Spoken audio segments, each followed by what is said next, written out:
Okay, I'm sitting here with Charlie, who is the first guest of this new section this new segment that I haven't named yet, but I'll work out later. Charlie is the developer of the game Fame or Folly, which looks a card, like a card, maybe roguelike. But let's get into your side of things and your description of it because I can't explain it well. Yeah, the kind of hook that I like to say is it's a deck builder of deck builders. So I'm trying to make a game where deck building is the focus, because in most other games that are deck builders, deck building is the meta layer. So like in Slay the Spire, like the actual game you're playing is like the card battle, and then in between, like the meta layer is you're actually adding to that deck that you're using inside the card battler. But I was trying to look at games like Dominion, which was like one of the original deck builders, or a game I really liked was Quacks of Quillenberg, which is another board game, and it's kind of like this back builder. And if you look at the theming, it's sort of this like Renaissance era like fantasy, world. So like kind of my that's definitely one of the influences. And in my game, every round you're building the deck that you're using to try to beat the score. And so, what I really liked from the other influence that you'll see throughout the game is Balatro. And I thought Balatro, like I played a ton of Balatro. I loved that game. Obviously, it's like mega popular, but the thing that was so cool about it was this structure of a scoring system that you could use, that so you're not always having to battle something. And it was really like one of the first games that did that in a really ingenious way and really proved that that concept could work. And so that's kind of like the scoring structure is similar to Balatro, where you have molt and I call it approval instead of chips in the game, because the theme of the game is that you are a traveling troupe of performers in this fantasy Renaissance era setting, and you're trying to go town to town in order to like in this world there's this huge competition every year, and whoever wins it gets like a request from the king granted, so you can ask for anything from him and he has to give it to you. So everyone's Cool, competing cool. for that, kind of like a Eurovision. I got a confession that I'm not like a card-based game guy. Like I never played Magic the Gathering. So Yeah, I'm like totally I have no idea what you're talking about personally. The yeah. the viewers, I don't know where they're coming from, so they might know what you're talking about. Um, but maybe you can fill me in on what makes card games like this exciting. And I'm not saying that I wouldn't love it. I think I would. I just there's so many games and only Yeah. so many hours in the day. So I think people find themselves there. Are you a poker player? No, I mean, no. I've played it a handful of times. My brother's actually has always been super into poker, where I fell more into other games. Yeah. But I really enjoyed Balatro. I mean, so Balatro, the just the like, I mean, one, the interactions in that game were amazing. Like just all the game feel, like the intuitiveness of it, the seeing the score tick up, and they do this really smart thing where like another game might just show you the score that you're going to get, but in Hmm. Balatro they kind of hide that. Like if you sat there and took the time you could math out all of the numbers, but there's enough numbers where your brain's kind of just like, forget it, and so you have to go based on Hmm. like kind of your vibes. And what that Yeah. does is it creates these like really nice moments where you're like, you feel like you got it but you're not sure, and it creates these like moments of anticipation when you see all of the numbers pop up and then you get the huge number. And it's kind of ties into like incremental games where that are like really popular right now, where people just like seeing a number go up and get really high. And like in Balatro, you start like hitting 300 point values, and then by the end you're hitting possibly millions. Like I think the Yeah. Yeah. the final challenge is like 100K that you have to do. And it's like Balatro isn't good because it's poker. Like, yeah, that's like, it's always enjoyable to find poker hands, like playing those like Hmm. machines. But the magic of Balatro is actually like the shop, and the way that the economy of that game works. Like that's where the real meat of the game is in managing your money, because in Balatro and in my game, like you get interest at the end of each round.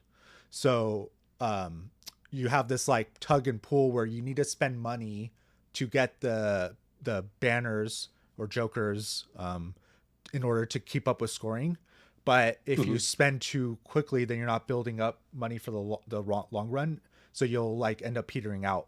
So you have to kind of you have to get this understanding of when it's the right time to buy what things, and then there's this balance of like there's banners and jokers that are good early, and then jokers are good late, and just it's just kind of a game knowledge thing.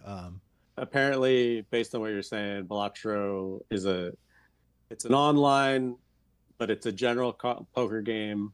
Fame or Folly takes what you really like about that game, the general poker aspect of it, but transforms it into like this fantasy setting that's away from the kind of negative gambling side of things and brings it into this like So adventure. I don't focus on the poker part of Balatro at all. So that's not what I'm taking from Balatro. I'm taking the scoring structure and the economy management of Balatro. So I'm Interesting. taking Interesting. I'm taking the meta layer of Balatro and then overlaying it onto like a classical deck builder like Dominion or Quetzalcoatlumberg, Cool. Interesting. or blackjack. Like essentially the game is a push your luck game. Like in Fame or Folly, what you're doing is it's a push your luck game, which is just Hmm. another word of saying blackjack. I think more people are more Cool. familiar with that term. But you're not hitting at 21. It's up to 7 tension that once you go over 7 you bust. And in this game, in my game, there are these cards called miscreants that are just part of your deck that you Hmm. can't really get rid of. And then sometimes the other cards that you're recruiting also have tension, but the ones that do have better values over the ones that don't. Um, that like I think you get like you're really jazzed on kind of the really technical aspects of your game, and I think that there's a lot there that you could probably talk about for hours, but I want to get into kind of the other aspects of it, which are your process for making this. Like, are you the artist? Are you the programmer? Like, Yeah, how did? And then I want to talk about you currently had players on itch and you're moving over to Steam. We discussed that earlier, so give me a little bit of background on development. totally. So I'm the like sole developer, but I contract out with artists. So I do all of the programming, and like I do pretty much everything. So I found someone actually on itch, Gandalf Hardcore, and he made these awesome asset packs. So Mm-hmm. all the pixel art is his work, and then I actually didn't know he had an itch page for the longest time. I was been working with him for years through Fiverr, where I would just like Mm-hmm. on previous projects I would just like talk to him, and then I found out he had this itch page, and that was kind of the impetus to I built the theming around his art. So I found this asset pack, and I was like, wow, these really good art, but all of the animations are very simple, where they're just bouncing up and down. So I was like, what could I possibly do, like so I could use all of this art, but not have to like have him make animations for literally everything, right? So if I was because I was Mm-hmm. trying to make like a Metroidvania or an action game, then that means like Yeah. literally everything needs more animations. And I was like, oh, like it could be this card game. I've heard basically someone said like I was watching someone play this other game called Party House, part of the UFO 50 collection, and they were like, there's really not any deck builders that focus on deck building, and that kind of got me thinking. And then the UI, I met the guy who does all of the designs for the UI through a Discord that I'm part of called IndieGameClinic. And it's kind of this like Mm-hmm. group of other creators and game makers who are just kind of like we like play test each other's games and like kind of give feedback, give resources, be support, all that sort of stuff, just through Discord, just talking to people. I just reached out and I met this amazing guy who lives in Holland actually. And he does really good work. So all of the vector art is him, and then all of the backgrounds were done by another artist, and he also did the Steam capsule art, so you can see Cool. that.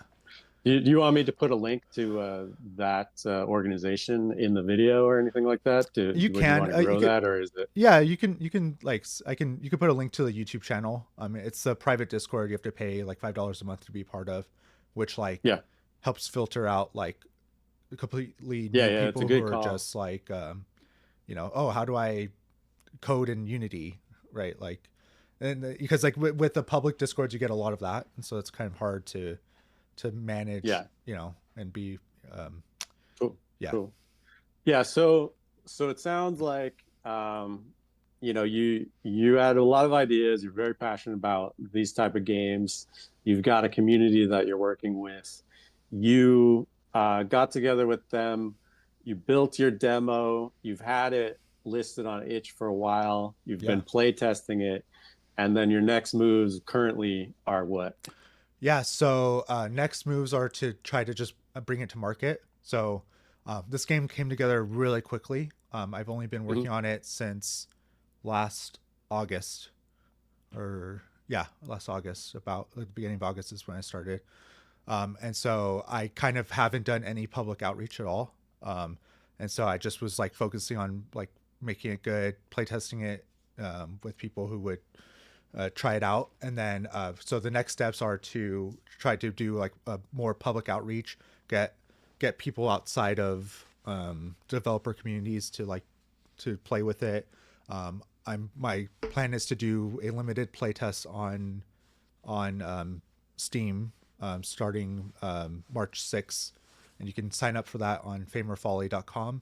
And then Cool. we're going to do like prizes for people who can get the highest score within a certain time period, who can get the farthest in terms of the seasons, things of that nature. Cool. Cool.